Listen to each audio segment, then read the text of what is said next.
This is Debt Free in 30, where every week we take 30 minutes and get practical advice from industry experts about personal finance and living debt-free. Here's your host, Doug Hoyes. Debt problems happen at every age. While the average person who files bankruptcy in Canada is in their mid-40s, we've filed bankruptcy for people as young as 18 and as old as 93. In our most recent Joe Debtor bankruptcy study, 12% of people were between the ages of 18 and 29, 29% were in their 30s, 28% were in their 40s, 20% were in their 50s, and 10% were over the age of 60. In most cases, the trigger for someone to file a bankruptcy or a consumer proposal is an event that was out of their control. A job loss, illness, marital breakdown, or other personal catastrophe that caused extra financial hardship. As we said way back in podcast number 80, it's not always your fault. Having said that, though, there are ways you can be better prepared to weather life's financial ups and downs, and that's our topic today here on Debt Free in 30. Why you want to avoid debt at every age and how to do it. Today's show is all about practical advice. We're going to go through each age group and give you our advice on how to avoid debt at each age. To discuss it, I'm joined once again by Ted Michalos. So Ted, let's start with the first age category, 18 to 29. What are characteristics of people in that age group? All right, well, the most telling thing about this group is that they are just starting out in life. So they've probably just finished high school or trade school, whatever they were going to, moving out of their parents' home, and they're setting themselves up. So they could be going to post-secondary, university or college. They could be going out to a job. It doesn't really matter. They've got nothing. They're starting at zero, and they have to build something. And building things always costs money. And by the end of that age group, as you get into your later 20s, by then you've finished school, perhaps, or Well, a lot of those people transition by the end of their 20s. Maybe they're in a serious relationship now. Maybe they're thinking about their first house. They've probably bought a car. I mean, there are all sorts of big purchases that come up in your 20s that you have to prepare for. Okay, so let's go to the practical advice section. We're doing practical advice on this show. So what advice would you give someone, let's say in their mid to late 20s or in that age group? Was it Newt Rockney? People don't plan to fail, they fail to plan. It's true. You know that certain things are going to happen in your life and you need to get ready for them. And it's just a matter of being in charge of your current expenses and income and planning for what you know your anticipated expenses are. This is so easily said and so hard to do. Yeah, and it's great for us to sit here and say, well, you need an emergency fund, you need a budget, you got to do all those sort of things. We're both in our 50s, so we can, That's right. We don't remember what it was like to be 23 years old. We'll get to that age group. And yeah, I mean, if I've just finished school, I've got a massive student loan, and I'm working at an entry-level job because that's kind of what you do when you finish school. Well, and you got your first apartment that you got to buy furniture for. You're driving an old beater, or you're using public transit, whatever it takes. You don't have anything, and you need all this stuff. Yeah, and so it's great to say start an emergency fund, but you got to be covering. Yeah, so I guess the basic advice would be things like, well, keep track of your money as best you can. Yep. And like you said, live frugally. Go back to the wealthy barber, right? Live on less than you're making, and you'll always come out ahead. You may not be very entertaining. Well, but you have no choice. It's purely a math question. Of course, we're big believers in getting out of debt. So if you are young and if you have student loan debt, well, whatever you can do to blast away at that, the better. Well, tell people about the debts that the young people typically have. I mean, it's not the same as our average people. It's less debt, but it's more expensive. Yeah, exactly right. The average person in that age category, 18 to 29, has about $29,000 in unsecured debt. And as we go through the ages, your debt levels increase as you go. Right. However, they are the highest users of payday loans. And why are payday loans bad? Oh, high interest. 548%. Yeah, we can anyway. Maybe not quite that. Well, it depends depending how quickly you pay it back, they can be really high. Let's not go there. It's we've done many shows on payday loans, but yeah. And it's, again, not surprising. I'm working at an entry-level job. I've got my student loan debts, some other debts to pay. I've just established my new apartment, whatever. How do I pay the rent? Well, I'm tempted to go and use a payday loan to You have no credit history, so you can't get credit at affordable rates, and so you're forced to the second, third, fourth tier. And the more you use these things, the worse it becomes. And so it's one of those spirals that drives you lower and lower into trouble. So in a perfect scenario, great. I'm starting a savings plan. I'm building an investment account. I'm paying down my debts. But in the typical scenario that we see, that's not the case because I got a bunch of debt. I'm having to resort to payday loans. So what advice do you give to someone in that age group? Well, so the most important thing is to be aware of your current circumstances and try to anticipate some of the problems that you're going to have. And so if you have a bunch of debt and you're, let's say, 25 years old, is bankruptcy an option at that point, or is it not an option at that point? Yeah, bankruptcy is one of those things that you should always consider if you're carrying more debt than you can handle, but it's always the final solution. Probably makes a lot more sense to talk to somebody about a consumer proposal where you pay back a portion of what you owe. Or maybe it's just you need some budgeting and counseling help. By the time people come to see us, it's usually too late for that. So reaching out for help and advice for education and guidance early would be excellent advice to give people. So let's hit on student loans then. Yep. Because if I'm 25 years old and I graduated from school 2 years ago, Right. a bankruptcy or a consumer proposal isn't an option to deal with the student loans. That's right. The law says if you haven't been out of school for 7 years, we can't do anything to settle on student debt. So if it's a Canadian student loan, Ontario student loan, whatever it is, you're going to carry that debt with you even if you file bankruptcy. And so why would someone who's 25 years old file a bankruptcy or a consumer proposal then? Well, so the typical person probably has credit card debt as well. And in the worst case scenario, they've got those damn payday loans. And if you have 4 or 5 payday loans, you probably owe $2,000 or $3,000 just in that, which is more than your take-home pay at 23 years old. And so it may make sense to do a proposal or a bankruptcy to deal with all those other debts. Correct. And we've seen that happen all sorts of times. It's pretty common. So I get rid of all the other stuff. I've still got my student loans, but because I've gotten rid of the other debts, I can service those debts. Yep. And that's pretty much all you can do at that age range. Another segment of this population that I don't think we want to talk about a lot is the single parents, because a number of the folks from 18 to 29, it's a single parent looking after 1 or 2 kids. And you know why it's caused, but it's not something you can do anything about. Yeah, and it's, again, the finances become a very serious issue Right. at that point. Yeah, there are very few 70-year-old single parents. This is obviously something that's much more preponderance among the young. So I said that as we get older, our situation changes. So let's move the clock forward now and look at the 30 to 49-year-old age group. And so I said at the start that the most common age for someone to actually file a bankruptcy or consumer proposal is around sort of 44, 45 in that age range. Yep. Why is that?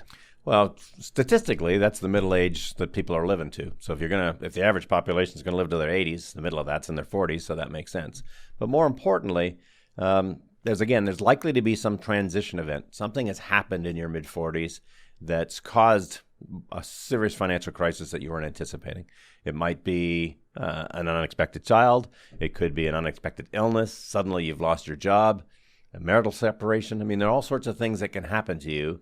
And when they do, it puts an incredible strain on your finances. Well, and if you think of someone who's 45 years old, okay, I probably still have kids who are either living at home or They'll be I'm still school-aged, supporting. likely. Yep, Yeah, they one way or another. might be in post-secondary, but I'm still footing the bill perhaps. Yep. My parents are possibly still alive, 1 or 2 of them. Yeah. And so it's possible that I may even be helping them out if they're not in great financial situation. That's true. You know, I certainly haven't received an inheritance yet because they're still alive. Yep. And I'm not quite in my peak earning years yet. Correct. Because, I haven't risen to the top of whatever the food chain is at work yet. So And you're still carrying lots of debt. Yeah, and I may still not even finish paying off all my own student debt. I've perhaps bought a bigger house, got a bigger mortgage. Well, that's the biggest single transition in that age group is probably housing.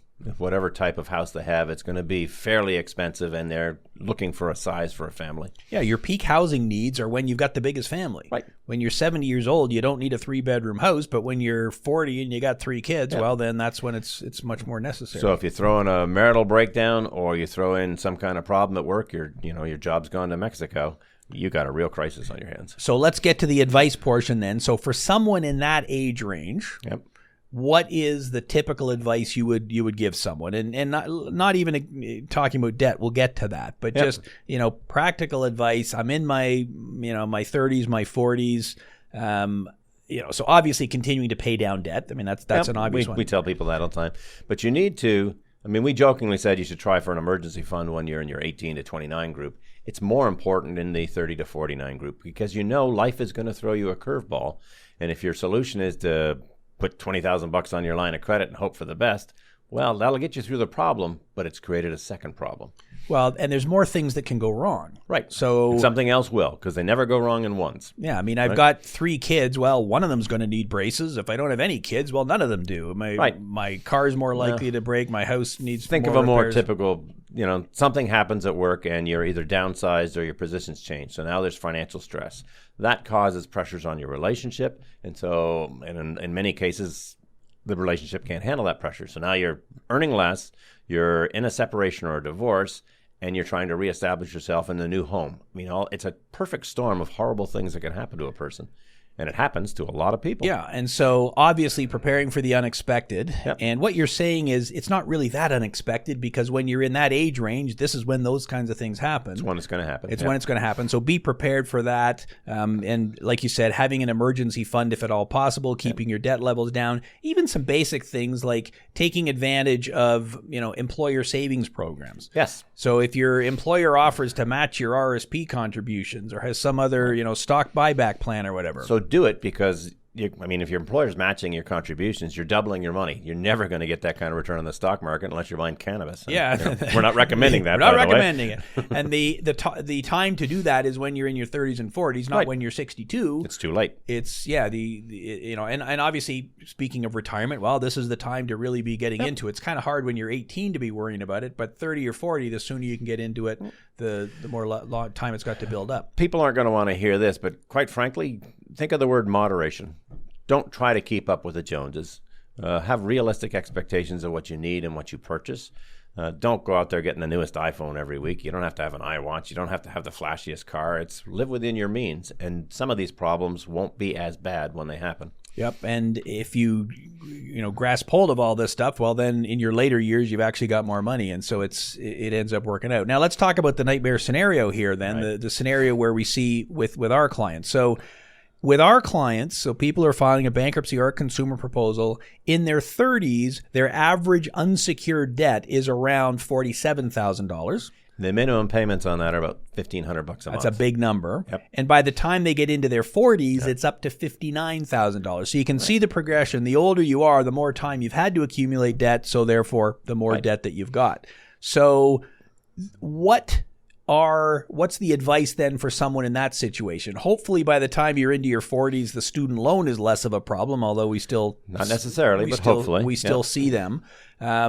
So why are they a prime candidate for something like a consumer proposal at that age? Well, so in your 40s, you're at a point where you've still got as much life ahead of you as you have behind you. And what you're trying to do is get a reset. So clean up all of this debt that's eating up your income every month so that you can establish a safety fund. You can prepare for tomorrow. I mean, it sounds counterintuitive, but what we're suggesting is deal with the problem you have with your finances today so that you won't have a problem tomorrow. And compounding interest makes tomorrow's problem much worse. Well, you and I did a podcast 2 or 3 weeks ago on joint debts. Oh, yeah. Well, and this is the age group where that's most an issue because, again, you're more likely to be married when you're 40 than when you're 18 or when you're 80. And as a result, joint debts sometimes become a problem, his debt, hers debt, our debt, whatever. Well, and lenders do that on purpose. They're more likely to, if there's 2 of you making money, let's get both of you to sign for it so that there's a better chance we're going to get repaid. So let's roll through then to the next age group, which of course is our age group? Yes, that's our age group. Nothing bad ever happens in this age group. No, the 50 to 59-year-old age group, which we both happen to be in. Right. We're remarkably well preserved, I would think, so people probably don't understand how old we actually are. But the number one priority, I think, for someone in this age group is now's when you want to be getting yourself out of debt. You're closing in on retirement. You're not there yet, so that's got to be your number one objective. What else is someone in that age group thinking about? What should their objective be? And again, we'll get to the debt piece in a minute, but just, again, general financial advice. So most people are going to think that this is the point where you need to be thinking about your retirement. But if you've left it this late, it may be too late. You can't be starting an RSP at 55 years old and expect to have any money in there. And in fact, you might be penalized for it. So what you want to start thinking about is how you want to spend your retirement years and how you're going to finance them. Are you going to have a pension? Or are you going to be living on government money? Should you be downsizing your expectations on your living surroundings? Maybe the kids are now out of the house, so you don't need that 4,000 square foot home anymore, or the 2,000 square foot home. Are you going to need to replace cars before you retire? You're trying to get your expenses in line with what your future is going to be. These are your best years of your life if things have gone well to this point, but things can still go wrong. Well, and what you're saying is you got to be realistic. Well, that's, again, now we're back to the whole moderation thing. You have to be realistic at every point of your life. Yeah, and so if I'm 59 years old and I want to retire at 62, I'm probably not going to be spending my retirement years on cruises in the Mediterranean. But if I can be chipping away at debt, throwing some money into the bank, then at least I'm setting myself up. Now, the other, I think, big thing you see at this age, and not so much for you and me, but for others, would be having adult children. You don't have any adult children yet. I don't. You're a very young 50-plus-year-old guy. But when you have adult children, it's very tempting to help them. They want to buy a house. Everyone wants to buy a house, and of course, in this market, they can't do it on their own. Right. What is your advice for whether or not someone should help their adult children? Yeah. You should. And this is going to sound harsh, folks, but you should only help your adult children if you can afford to give the money away. So you shouldn't be incurring debt, putting money on your line of credit to lend to your children who won't be paying the interest on it that you'll be paying the interest on. I mean, what you're doing is you're empowering them to live beyond their means and creating unrealistic expectations. So if you've got money in a savings account that you want to give your children, that's fine, but you really shouldn't be incurring debt to help your children, or your parents for that matter. Yes, and I believe that was... You got a chapter in your book on that? Yeah, I'm looking. Page 185 in Straight Talk on Your Money, I address some of those very similar themes, and I totally agree with you. If you have the cash in the bank and you want to give your kid X number of dollars, fine. So long as it's not going to influence, harm your future unduly, then why not? Where we see the problems happening is where the parents say, look, I got 3 kids. They all need to get a start in the real estate market. Yep. So I'm going to go out and borrow $50,000 for each of them to give them some money towards a down payment. Okay, well, now you've just taken on a whole bunch of debt. Right. And if your kids aren't able to pay you back because one of those life events that we just talked about that are most common in the 30s or 40s happen, now not only are your kids in trouble, but now you've really harmed your future too. So frankly, I'm a big believer in what you just said too, even though it is harsh. The answer is, help people out with whatever cash you've got. And, if you want to help by babysitting your grandchildren and things like that, that's fantastic too. Yep. But otherwise, don't be throwing out, don't be loaning out any money that you don't have. In fact, my advice in the book is don't loan money to friends or family at all. Give them money if you really want to help them out, and then there's no expectation of repayment. So, okay, let's get into the scenarios we see most commonly then with people in this age group then. So, the average debt of someone in their 50s that we help is $63,000. And again, I'm talking unsecured debt. I'm not talking mortgages, car loans. I'm talking credit cards, lines loans, of credit, payday loans, taxes, income taxes, that sort of thing. Yep. And we've also in the past seen a lot of people who tap into their home equity. Yes. So HELOCs, for example. Well, I want to loan money to my kids, so what do I do? My house has gone up in value. I'm going to get a second mortgage, a secured line of credit, something like that. Right. And as a result, they're putting themselves into debt.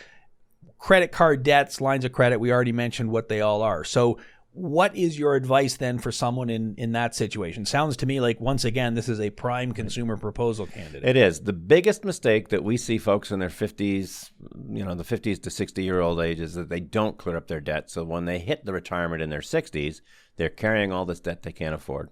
So even though it sounds drastic to be thinking about a consumer proposal or even bankruptcy, although it's unlikely, a proposal is more likely, better to clean up your debt now so that 10 years from now you can retire debt-free and have a reasonable expectation for a lifestyle when you are retired. And you already explained what a consumer proposal is. It's a deal where you make payments over a period of time.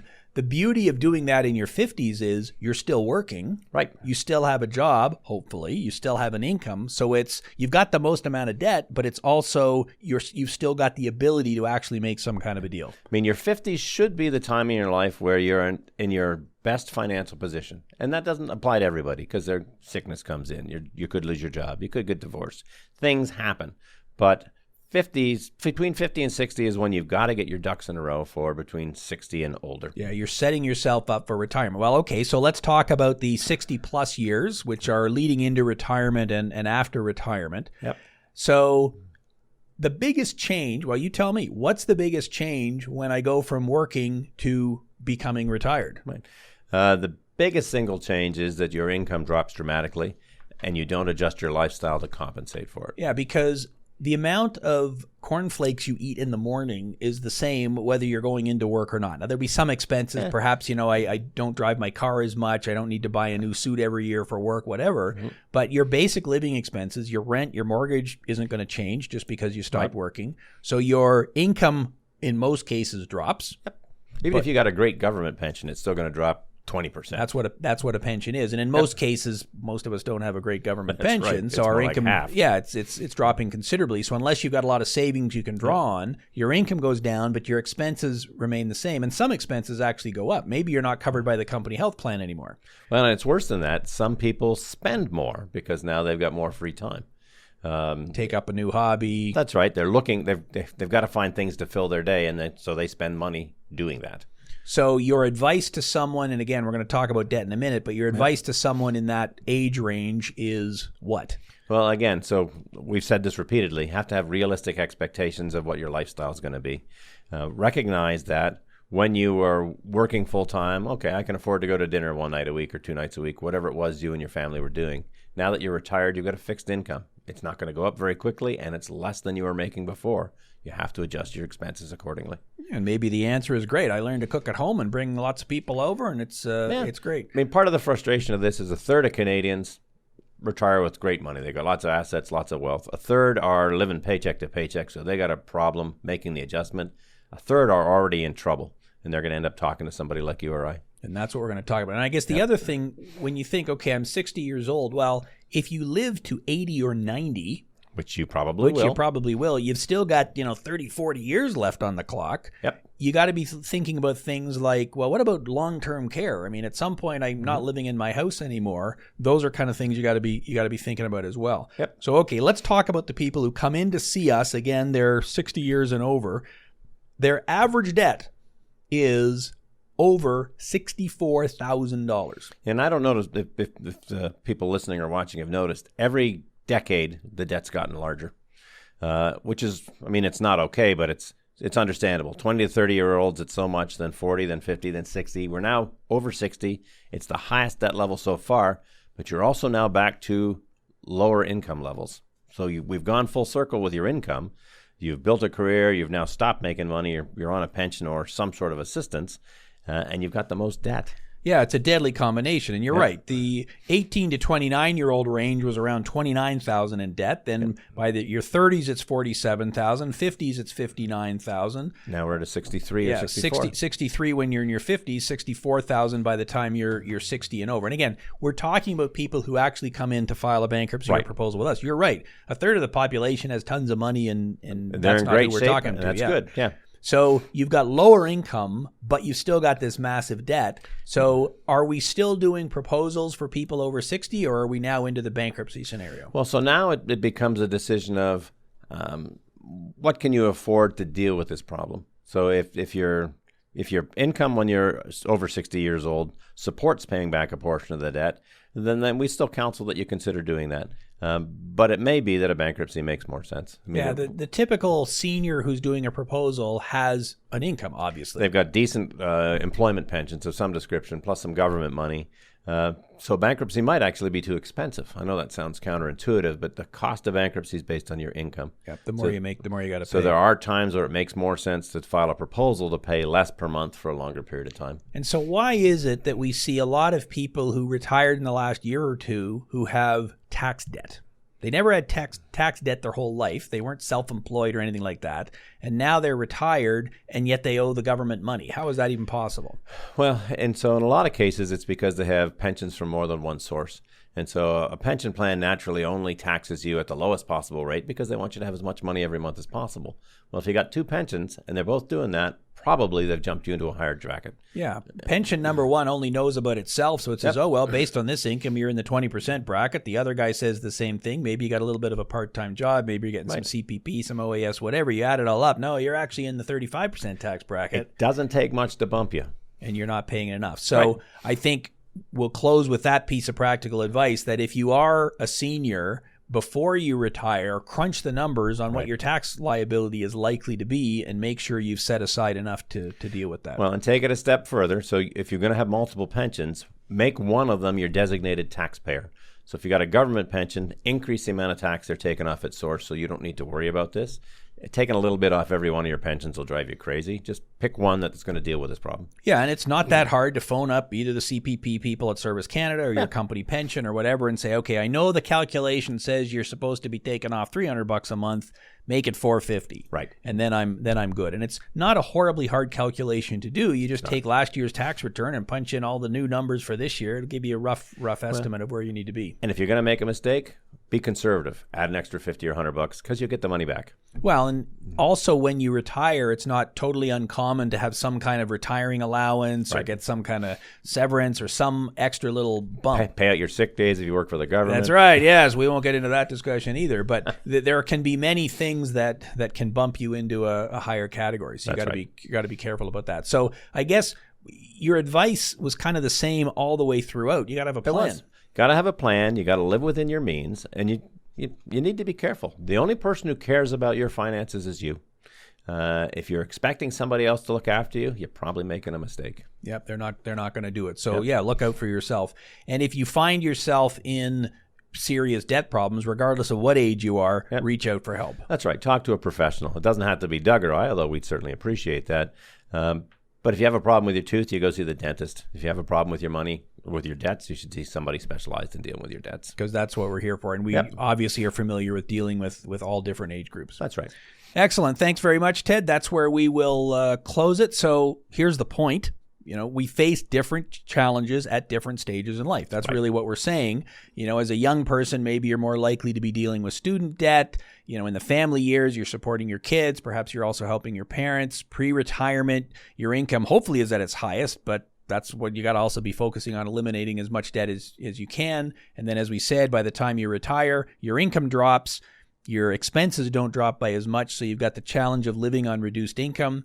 And so that's why we went through each different age groups, and hopefully we've given you lots of practical advice to deal with each particular age and each of life stages. We've covered a lot of ground on today's show, so please go to hoyes.com, that's HOYES.com, where you can find show notes with a full transcript of everything we discussed today. So until next week, for Ted Michalos, thanks for listening. I'm Doug Hoyes. That was Debt Free in 30.